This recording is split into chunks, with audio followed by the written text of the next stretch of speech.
Are you like most sales and other professionals who want to grow their wealth faster than what they are currently doing through their company 401k, even with that company match, the stock market, or just plain saving money? Would you sleep better at night if you had the financial freedom to be job optional in just 3 to 5 years through investing in real assets? Maybe you don't want to stop working, but wouldn't it be cool if you could retire a decade earlier than most? And do the traveling you and your family have planned for years while you're still young and can enjoy it? Let's face it, most busy professionals don't have the time or desire to take on more work outside of their W-2 to grow their wealth. On The Wealth Flow, each week we share the stories, the investments, and take a deep dive into the various asset classes that can deliver that accelerated growth to your portfolio passively. That's right, no extra work for you. Instead, we'll put your money to work. Learn what the 95% aren't talking about and join the top 5% of earners today on The Wealth Flow.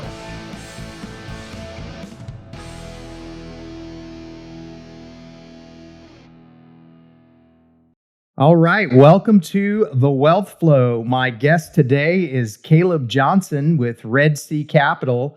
He's been an entrepreneur since the age of 18. He has several assets under management. Looks like in Albuquerque, New Mexico, a 30 unit, and in Oklahoma City, 16 unit, and in Las Cruces, New Mexico, a 40 unit, and then a 12,000 square foot retail center in Casa Grande, Arizona. He's blessed to have acquired over $9 million before the age of 25. That's pretty amazing. And then founded From Trial to Tribute, a podcast where he's interviewed notable guests who are leaders in their field. He is his mission is to be a faith-based professional committed to investing and building relationships. So Caleb, welcome to the show. Keith, thank you so much for having me, man. I'm excited to be here. And the podcast was actually called From Trial to Triumph, just to plug that in for the listeners. Oh, perfect. Okay, thank you. And then, sorry, I don't know what I said there. Trial to Tribulation. Sorry, I just made up a new name for you. Yeah. Sorry about that. I love it, man. Second podcast, we got it. There you go. Exactly. All right. So yeah, what I usually do, Caleb, is I'll start from kind of the beginning. Just where did you grow up and what eventually led you to real estate and maybe anything in between? It mentions that you were an entrepreneur since the age of 18. So I'd love to hear some of the things you did before real estate. Sure. So I was born in Lubbock, Texas. And when I was young, we moved out to Arizona.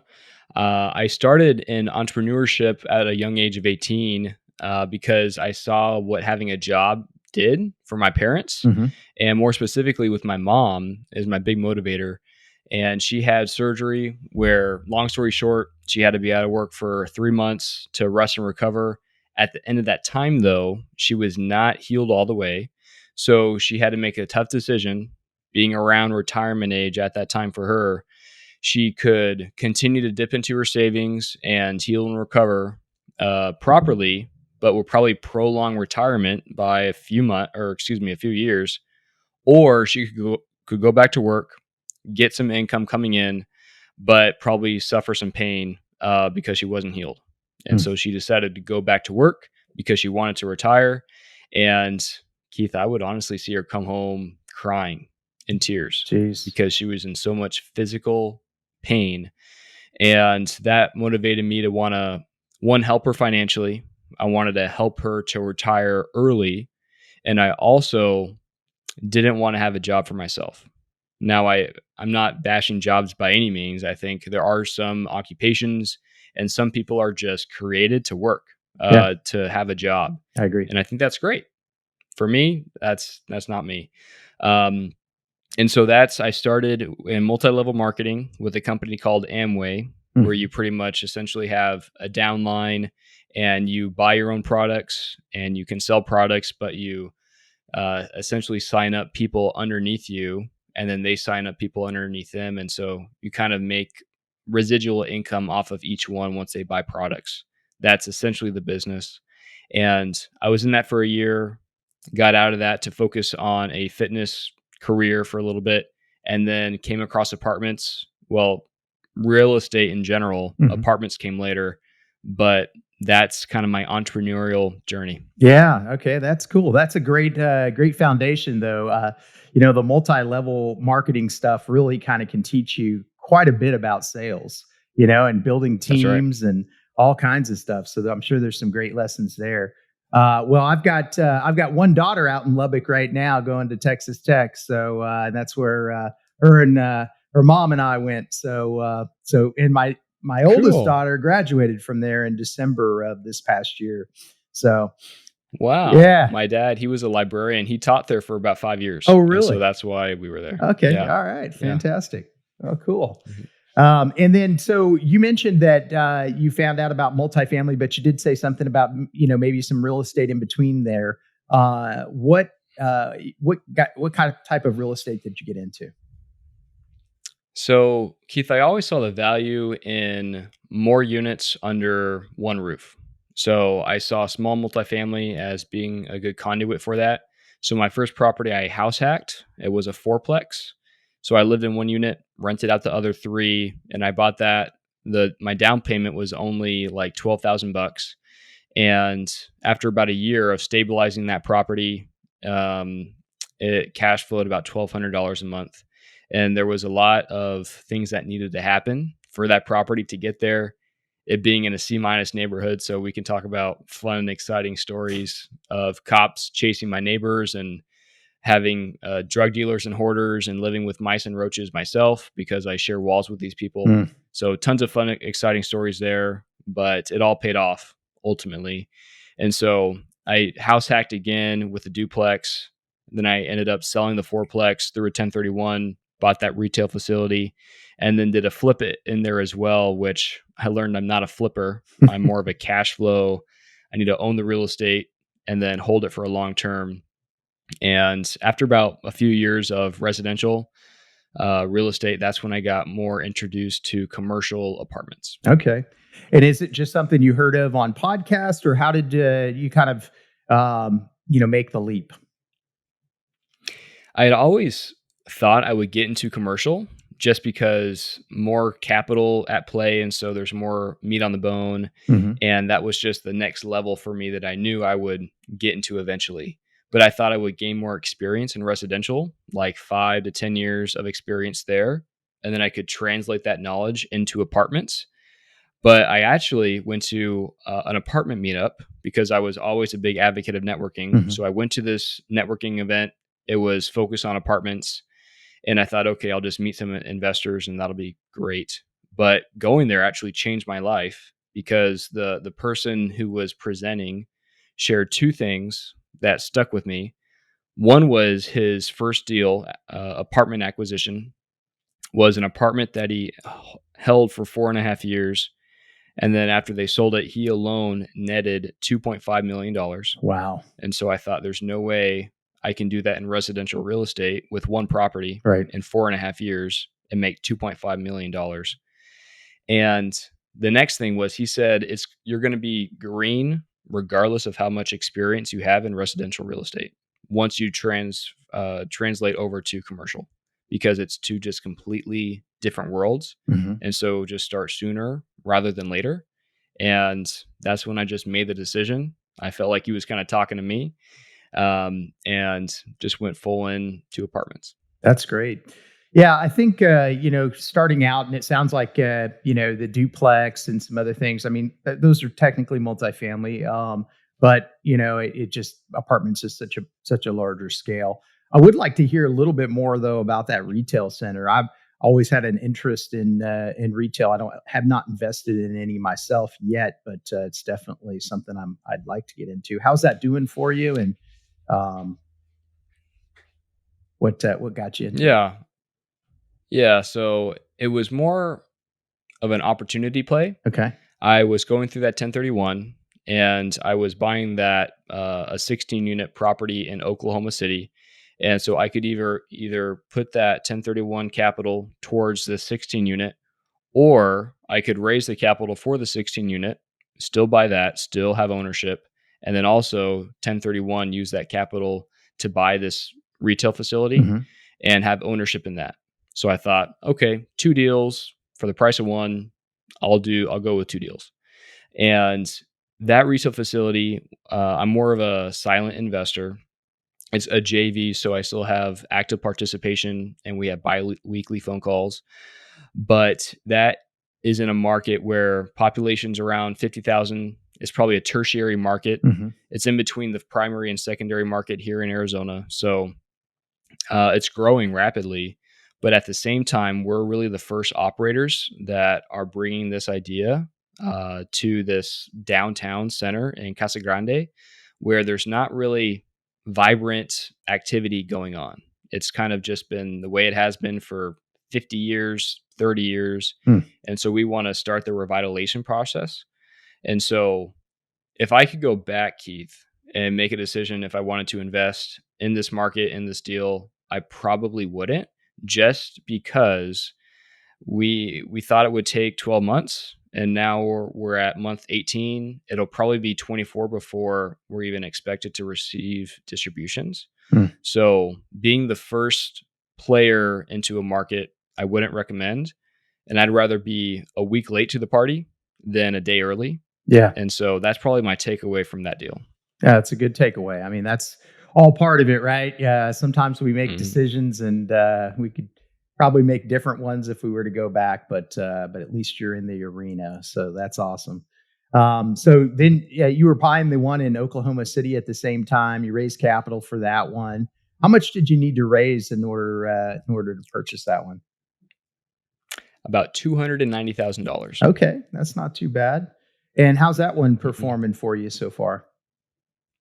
It's good. It's good. We like Oklahoma City. It's more of a cash flow market. Hmm. So we bought this property for around 47,000 a door, let's say 50 a door, and rents at the time were 535, and now rents we've increased to around 575, 800. And so more of a you're already getting the 1% rule Hmm. if you look at it that way from how much rent you get to the price per unit. And so we like it. We like Oklahoma City, and we're expanding our presence there just because it's such a cash flow market compared to others that I've invested in, like Phoenix. Okay, yeah. And what about on a deal like that? What kind of financing terms did you get? Who'd you finance with? What kind of a loan was it? Yeah. So when I was first starting, that was my first apartment deal transaction, and when I first went into that market, I wanted to network with a lot of lenders that could give me some favorable terms because I knew what I wanted to buy, about 20 to 50 units. And so I wanted to get the best terms and see what was out there. So I networked with property managers, lenders, and the lender I came across, he was an investor himself. It was a community bank. And the financing we closed it in February of 2022. We got a fixed rate 4.75. I think it was, no, sorry, 4.5% fixed rate, 18 months of interest only on a 20-year amortization. And we have no prepayment penalty, and the balloon is in 5 years. Wow. So we need to refinance or pay it off in 5 years. Yeah, no, those are great terms. So that's awesome. Yeah, especially nowadays. Exactly, Yeah. exactly. And just being fixed and not having to do anything for the 5 years is great. What about Mhm. some of the others? Which ones did you purchase after that? And kind of what did those look like as you bought them? So the next purchase was the 30 unit in Albuquerque, and we got floating debt. And I wish we didn't get floating debt, of course. Now Right. we're still not. We're still breaking even with that property, and we've owned it for about 12 months. And honestly, we have not sent out distributions because we want to make sure that we have capital, For sure. enough capital to continue making the payments. And it's great because we had originally projected 1250 was market rent, and now market rent's actually 1450. Hmm. And so there's such a demand in that market. Now it is a blue state, So I, after looking in that market and investing there for 2 years, I would not buy another property there. And because in Albuquerque, at least, there are two sheriffs. Whenever you go to evict a property and you go to court, they give you the writ. You take that writ to the sheriff, and the sheriff will go to your property and say, "Okay, Mr. Tenant, you have 30 minutes to get all your stuff out, and then we're changing the locks." So we've been evicting these two people for 10 months. Oh my gosh. And the reason is because with this first writ, at least, we got the writ and we were waiting for the sheriff, and there's only two sheriffs in all of Albuquerque that can actually perform this duty of evicting people and getting them out. And legally, we cannot take possession until the sheriff comes with us and does that. So we had the writ, we had given it to the sheriff on this one unit in particular, and the writ literally expired because the sheriff didn't get to our property quick enough because they were so behind. Hmm. And now they're actually getting 100 evictions a week that these sheriffs need to perform, and there's only two of them. And so they're already so far behind that we're just trying to have unique opportunity or unique strategies to get these tenants out, like cash for keys, Yeah. because it's costing us so much in vacancy and bad debt. So that's just Albuquerque. We do own in Las Cruces, New Mexico, 220 units, so 40 units total. And the legalities, the government's a little bit better there in that regard. Like we can evict people sooner. But those are just some challenges we face so far there. Yeah, it is pretty amazing the difference between some of the different states and just how much of a struggle that is. I was had another gentleman on my podcast in the New York area, and it was just unbelievable to hear some of the stories, of just how long it takes.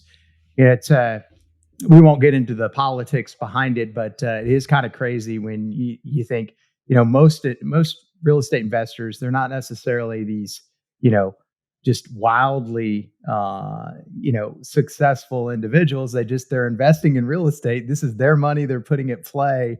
And, if all of a sudden the tenants aren't required to pay because of the government, it just, it makes some challenges. So anyway. Yeah, absolutely. And I know someone who owns a mental health kind of facility. It's like a group home, but they provide that for mental health, and they have a government contract. And so they're one of the few people that actually have that ability. And they have, locations in Arizona, I think Colorado, and they have one in Albuquerque.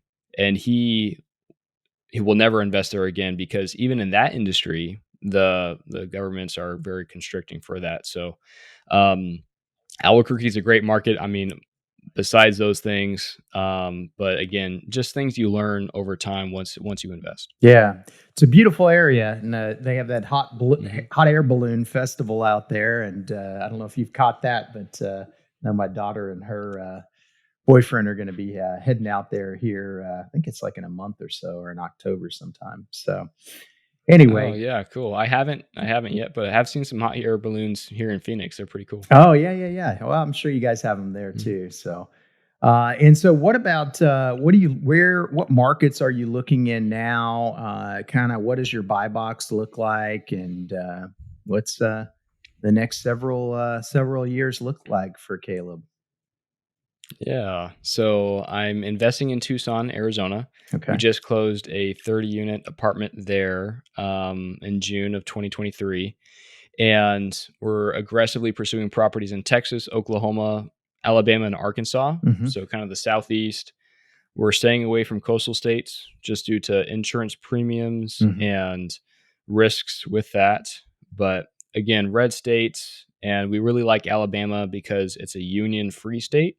So we're seeing a lot of job growth there. A lot of these big corporations are moving their headquarters there just because it's a union free state, very employer friendly. And Keith, when I was first starting to look at markets, I went to the Bureau of Labor Statistics. Well, first, I actually read David Lindahl's book, Emerging Real Estate Markets. Hmm. after I had him on my podcast, and that was such an amazing book to understand how to pick a market. And what he talks about in that book is go to the Bureau of Labor Statistics, and each state, each county, region, city, and these states, they have forecasted population growth projections. So some started in 2018 through 2028, some started in 2020 through 2030.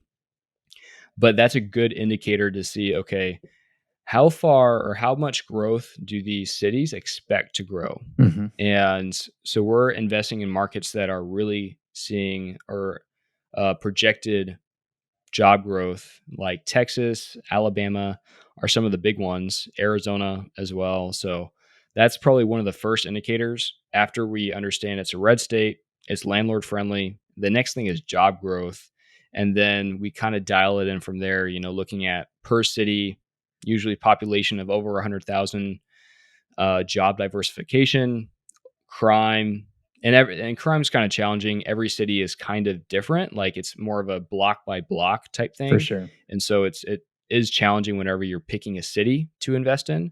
So property management is really your friend whenever it comes to that. So those are a couple things that we look at whenever we're picking a market to invest in. Okay.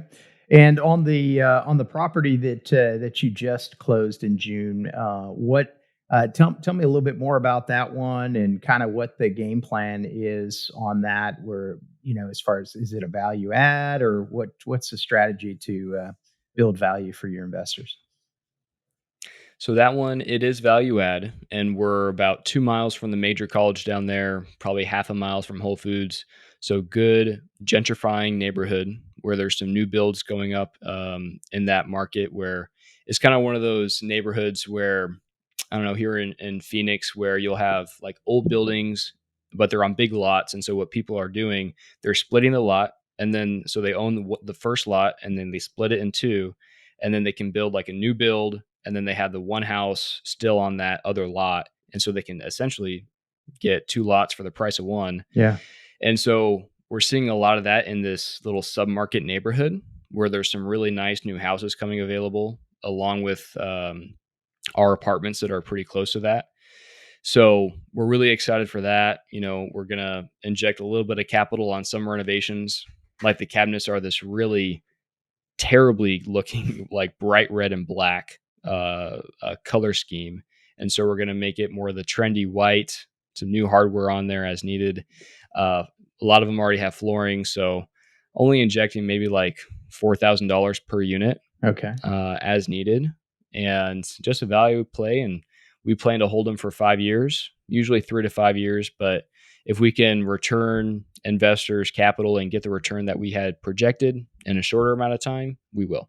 Yeah, makes sense. I think 5 years is a good time frame to plan on right now. Anyway, with interest rates, and if you don't end up selling and you end up refinancing to get the capital back out, you're going to want those favorable rates. What Mhm. what about the debt structure on that one? What loan to value did you guys do?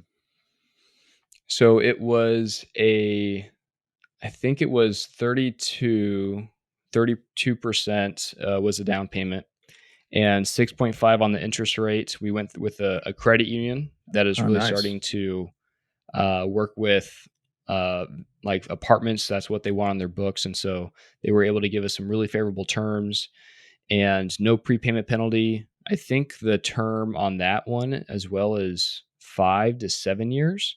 And so some good terms on that one as well. Okay.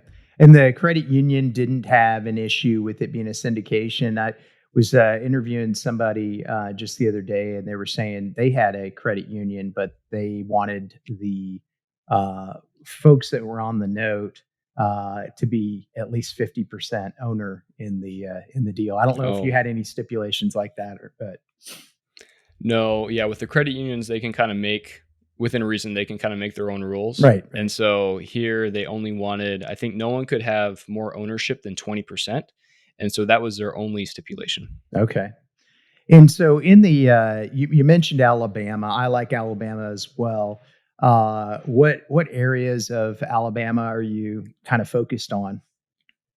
hmm We're seeing a ton of growth in North Alabama. Mhm. So Huntsville, I can't remember the market that's a little bit east of Huntsville, but there's a couple markets in North Huntsville that are really growing.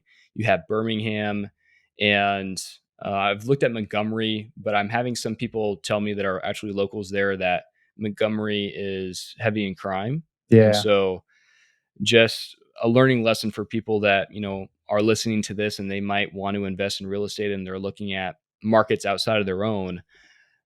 Talking and having conversations with people that actually live in that market or they own in that market can really save you a lot of heartache and a lot of capital, because I could spend hours looking at deals in Montgomery, but if this gentleman knows the market, lives there, and he says, "Hey, crime is pretty bad here," so I might need to tune into that. But of course, within reason. And then you have Mobile, Alabama, which is more south. Mhm. It's a coastal city, so I'm not too excited about that. But I know there are some contingencies with insurance where you can have a little higher elevation, a little bit inland, and insurance premiums aren't going to be near as bad. Of course, you still want to take certain things to mitigate risk, Right. but that's something that we're considering. Okay. Okay. Yeah, I really like the Huntsville area. It's grown so much. I wish I would have found it, probably 5 years ago. hmm But it's a good one. And then kind of to the east of there, I believe is Decatur, and Mm, all pretty much that whole area is pretty good. But I've heard the same stuff as you on Montgomery, and then Birmingham. I really like the downtown in Birmingham, but I've had my own little experiences there that have just been like, holy cow, like that freaked me out with crime. Crime. It's not that I got mugged, but really? like, I got like confronted on the street by this guy, and I was like, oh my god, I was about ready to just start running. But anyway, Yeah, so it's yeah, funny. every market's different though, and you can say that about a lot of different places. With crime, it really just kind of depends on where you're at, and as long as you kind of know where you're where to stay out of, then you're in good shape. So uh, Yeah. Yeah. And it's hard, whenever you find you're looking for a new market, you really have to rely on property management or a partner that maybe is boots on the ground and they can tour their assets. So I haven't found the exact hack besides those two things, having just boots on the ground and knowing if a property is in a D neighborhood or a B market that's gentrifying. yeah, exactly. Well, tell me a little bit about the property management. I assume just because your properties are pretty spread out that you're using people local on the market, but um, is there a specific company? And I guess really just with the unit size, I'm sure there's some different makeups there. But what's your property management look like? I love talking about this is because property management, from my experience, at least, Keith, is that from that 10 unit range to 70 Hmm. can be really challenging to find good quality property management For sure. that specializes in that size of asset. Because you have the guys that they can do a single family home all day, maybe a small apartment complex, like 15 units, something like that, and then you also have the big boys that only focus on 100 units plus or 150 plus. And so sometimes I'll have managers that focus on that, but they will manage like our 40 unit property or a 30 unit property. And then I've also had people that focus in single family and they say they'll take on a 50 unit because they think, oh, well, 50 units is a lot easier than 50 singles. I don't need to drive all over the place. Mhm. So, yeah, I can take on your 50 unit. And investors that do that, I've seen their property suffers and their income suffers. And so, finding that kind of middle ground property manager, in my experience at least, has been very challenging. And so now we're actually only focusing on 75 plus units because that's close enough to that 100 unit mark. There's still enough meat on the bone for us, the investors, and we're having a lot less headache. But if you do find a good quality property manager that can focus on that kind of smaller 30 unit, let's say, range, it can be really great for you as the owner. And so we do have different property managers for, I think, each asset. So we have in New Mexico, we have one property manager for all three of our properties there. Oh, really? Oklahoma, of course, is its own different one. Yeah. And then uh, Tucson, the 30 unit there, is managed by another property manager. And the property manager in Albuquerque, they really focus on that 100 plus unit mark. But another one of my partners, he owns 60 units in Las Cruces. So plus our 40 equals 100. And so we're kind of moving towards that 100 unit mark, and the properties are all able to support on-site staff, maintenance. But honestly, it is very challenging because our property manager is in Albuquerque, so 3.5 hours from Las Cruces, Right. and we're just having a lot of challenges with, not with her by any means, but just finding maintenance guys and quality workers. And so that's something, again, that we just learn as you go with the flow.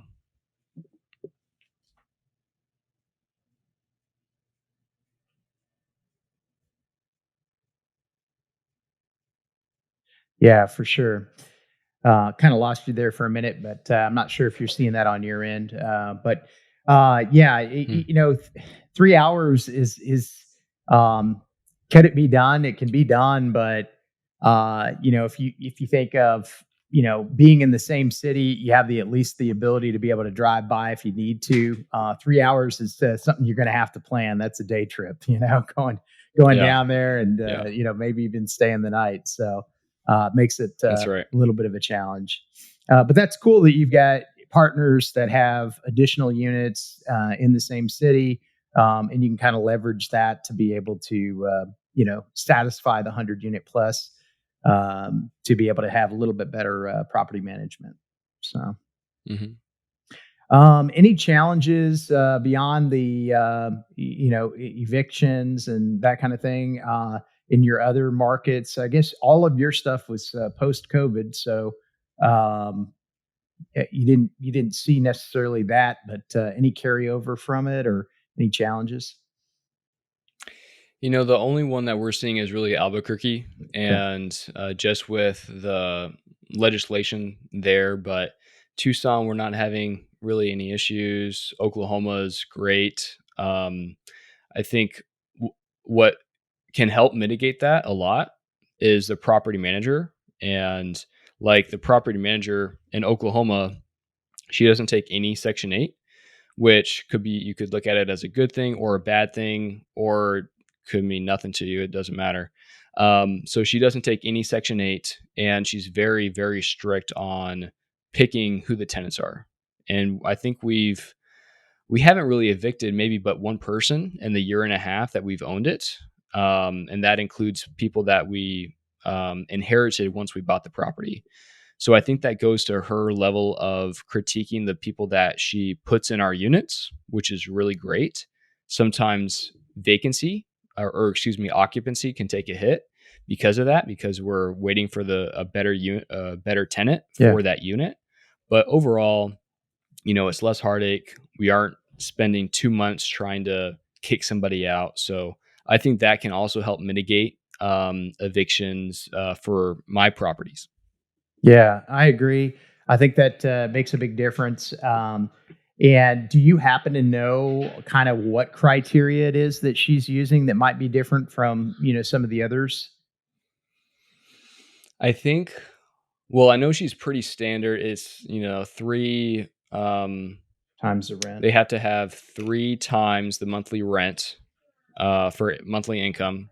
So if rent's $1,000, they need to make 3,000 a month in their job. Hmm. Clean credit history. There's no landlords that they know they owe money to, and I think those are really the big things. But besides that, it's really, I think, just a gut feeling. Again, it's a 16 unit, so it's a little bit more. She can get a little bit more personal with the residents, and so she can have longer conversations with them and get to know them a little bit. And she does that. It's not, they just don't submit an application and then she pushes them through. It's actually she's having conversations with them. So I think that goes a long way. Now, maybe you might not be able to do that with every property, but I think here it has helped. Yeah. It makes sense. I do the 3 times the rent as well, and I have over the years never really had any issue as long as I haven't. As long as I verify it, obviously based on their year to date pay stubs. And there's been a couple circumstances where it's like, yeah, if you add this up plus this up plus this up, it's real spotty. There's not good information Mhm. there. They bounce around. Maybe they just started a new job, and things like that. I've seen, kind of, if there's no consistency in their employment, there's probably an underlying reason as to why it's like that. So Mhm. anyway. Right. Yeah. No, that's fair. And okay, so what about maybe some other lessons that you've just learned along the way? And you have an incredible career with your investing and having done it at such a young age. I commend you for that. And I'm sure you've learned, even since you first started, just some really amazing lessons. So, what are some of the ones that maybe you could share with the audience? Yeah, I appreciate that. And praise God, he gets all the glory for sure. Mhm. I've had incredible mentors in my life. And I think what's helped me is having mentors at every stage, be it when I was starting in residential real estate or starting in apartments or raising capital. I've had a mentor for all three of those, and they've been a huge help with that. Something else that has really helped me, and especially now focusing on larger apartments, is to have someone verify my underwriting. And I'll share a quick story. When I was pursuing a property in Oklahoma City that was 160 units, and I had underwritten it for a month. We were in best and final. So if your listeners don't know, that was everyone submitted their offer, and now the top 3 or top 5 offers are kind of competing for the best price and the best terms, and then the seller cherry picks. And we were awarded the deal. So that meant the seller said, "Okay, I want to give you this opportunity, and let's move forward towards a contract." Now we were negotiating a contract for another month. And during that month of negotiating the contract, I brought in my sponsor and we were underwriting the deal. And then he brought in his another one of his partners who is an expert underwriter. So she tore my spreadsheet apart and she actually uncovered an error in my spreadsheet that required me to go back to the seller and ask for $1 million discount. Oh my gosh. So Yeah, yeah, the reason we had to ask for that discount is because the returns didn't match up to our investors' requirements. And so we either had to ask for the discount or back away from the deal. And so I'm so thankful for that experience, because if she wasn't on our team, then let's say worst case scenario, we closed that deal and now the investors aren't going to receive the returns that they thought. My brand is tarnished, and I put a bad taste in the investor's mouth and my own mouth. So having someone on your team verify your underwriting is so important. And Keith, there's so many other takeaways from where to invest. Like, don't invest in a D neighborhood or a C minus neighborhood just because you'll make a lot of cash, but there's so much headaches involved with that. for sure. And the investors that I've talked to, they say, man, I wish I just didn't invest in D and just focus on C and B, because there's so many quality deals out there with less headache and still a decent cash return. So, Yeah. What about deal flow? Are you getting most of your deals from brokers, or are you doing any kind of direct marketing to owners? I've done both, Okay, and I found most of my success through brokers. I've honestly only tried the direct to seller for about a month and made some good connections with sellers where, these people own 800 units in this one market. And they say, hey, whenever you're in town, let's grab coffee or lunch and talk shop. And so that's a good connection to have. But overall, broker relationships is where we find most of our deals. Okay. Sounds good. And I guess let's go with maybe how people can find out more about you. Do you have anything right now that you're still raising on? No, nothing we're raising on now. A lot of our transactions are 506Bs. Okay. So we need to have a pre existing relationship. But if people want to learn more about us, they can check us out at redseacapitalgroup.com. And we have a ton of free resources there. And if you actually email me at caleb@redseacapitalgroup.com, I'll send you that labor statistics thing where I went to every market, pulled the forecasted job growth. And if you just email me for that information, I'll send that to you for free. But you can, of course, check us out on our podcast, From Trial to Triumph, and then on every social media, Caleb Johnson or Red Sea Capital Group. And on the podcast itself, the trial piece, is that what in your life was maybe some of the trials that helped you come up with the theme there? Was it with your mom or? Mm-hmm. I think the name is really diverse, so we can have real estate investors on there. Mhm. I didn't want to I didn't want to only have to focus on finance or real estate. I wanted to be able to have conversations with pastors, ministers, missionaries, people that have gone through tremendous trials. Mhm. I've had people on the show that they were addicted to meth 20 years ago, and now they're worth over $20 million and they're sponsoring deals, or they're blind and deaf because they had a bomb blow up in their face in the army.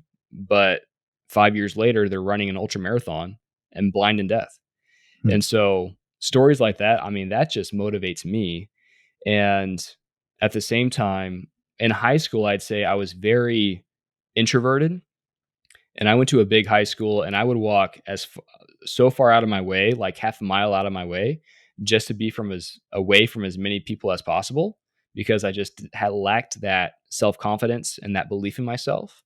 And eventually got out of that, praise God. I got sick and tired of being sick and tired, cried out to God and said, God, help me get out of this. And then my mind started to change. And so and just having conversations with really high level people always motivated me. So I think that kind of stems from the title of the podcast and why we chose that. No, that's great, and it's neat. That's one of the things I love about this is just the ability to have these conversations and just hear everybody's journey. Everybody's is so unique, and and I've really enjoyed hearing yours. When you're not investing in real estate, what's Caleb doing? Are you married? Do you have kids, or what's going on there? No, man, single, no kids. I have a dog. I work out and active at church, working with seventh grade boys. I'm going to a mission trip in a couple weeks. And so that really just fills my heart, Yeah. man. So doing things like that and spending time with family. And I love coffee. Okay. All right. Sounds good. Where are you Mhm. going on the mission trip? The mission trip is Scotland. Oh, wow. Okay. That's an awesome mission trip for sure. Cool. Yeah. Short term. And so it's not going to be, some of these short term mission trips, they almost feel like a vacation where you're able to share the gospel at the same time. So it's a great time. Yeah, that's awesome. All right. Mhm. And if it's okay with you, I'll just ask you a couple more questions that I ask everybody. And, number one would be just if you were to give some advice to maybe somebody who is just starting out in their investment career, what advice would that be? I would say network. When I was starting off, I was 19 years old, and I had, a limiting belief that who's going to want to work with a 19-year-old? How am I going to get deals done? And so networking was a way out of that, where I could meet these people that were investors. And that's how I've had the success that I have today, is from networking. Yeah, I think there's a lot to be said about. I think that's great advice, Caleb, because you always hear people say, "Well, show me the five closest people that you hang out with, and I'll show you what your net worth is." And it's true. If you leverage the ability to get out there, network with people who are doing the things that you're wanting to do, and doing it maybe at a higher level, then it just raises up your game as well and helps you level up to what the kind of things that they're doing. So I think that's great advice. How about a book recommendation? I asked this for the audience. I also ask it for myself. Anything recently you've been reading that you found valuable and that you want to share? Yeah. So the book by Oren Klaff called Pitch Anything. Yeah. And I've read a lot of sales books. I think everyone's in sales, even if you have a W-2 job. If your performance starts to lack, then you're out of there. So everyone's a salesperson, even in your personal relationships. If you're selling your wife on dinner, whatever that looks like. And so I've read books by Zig Ziglar, Bill Tierney, I think his name is, but Oren Klaff, Pitch Anything is such a good book. And I've recently gone through that, taken notes on it, listened to it twice. It's just full of gold nuggets. It is for sure. I've listened to it, but it's been a while back. So I'll have to re-queue that one up as well on my Audible. So, well, Caleb, I've really enjoyed our time together here today, and just appreciate you being on the Wealth Flow. So thank you so much. Keith, I really appreciate the opportunity, and I really enjoyed speaking with you. You got some great questions, my man. So thanks for having me. Thanks, Caleb. Being that you're still here, I trust you found value in this episode. I personally wish I would have known these guests and strategies when I started my wealth creation journey. Go to wealthflow.capital to subscribe to our newsletter. And as a free gift, we will send you our quarterly market report and the top 10 things to look for in an investment opportunity.